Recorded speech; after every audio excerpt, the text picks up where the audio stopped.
Alright, welcome back everybody.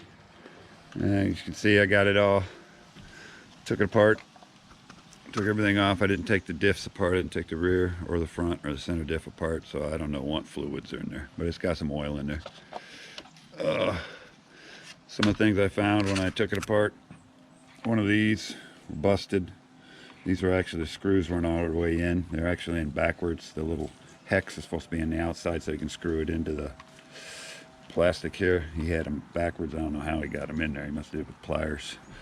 This thing was all loose. It would slide in and out, so I was catching a gear because it's flopping around.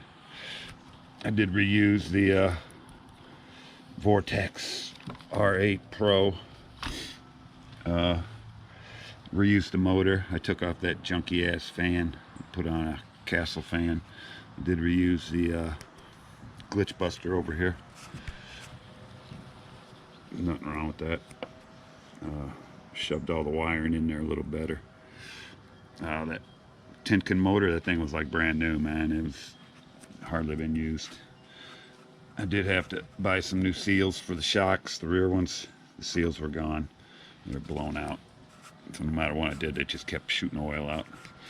Put some mud flaps on it, so I invested like another 25 bucks. I think it was like 15 bucks for the 2 bags of seals. I got an extra bag for the front, but they didn't need it. And then these were like $8. So I'm up to like $300 in this now.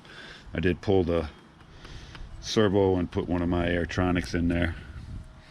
And I put a HPI receiver and hooked it up to HPI radio. I pulled off the mismatched tires. Put some trenchers on there that I had on something else. I left the side bumpers on because y'all know how Jimmy drives, so you need side bumpers.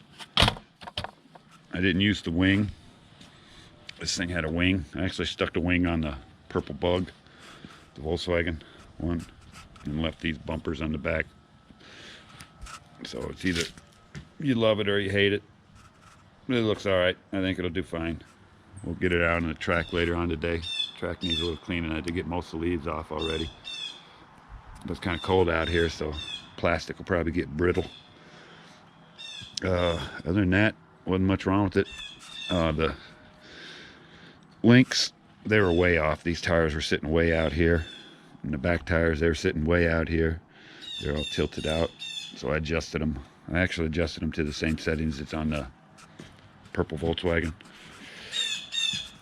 one, and it seems to be fine. So we'll get her out on the track and see how it runs. I did try the motor out in the ESC. Everything seems to work all right. I assume it's going to be just as fast, if not faster than the other ones. It should be faster. It's got a bigger motor. It's got a 4300 kV instead of a 3800 or whatever the hell's in them fuse systems.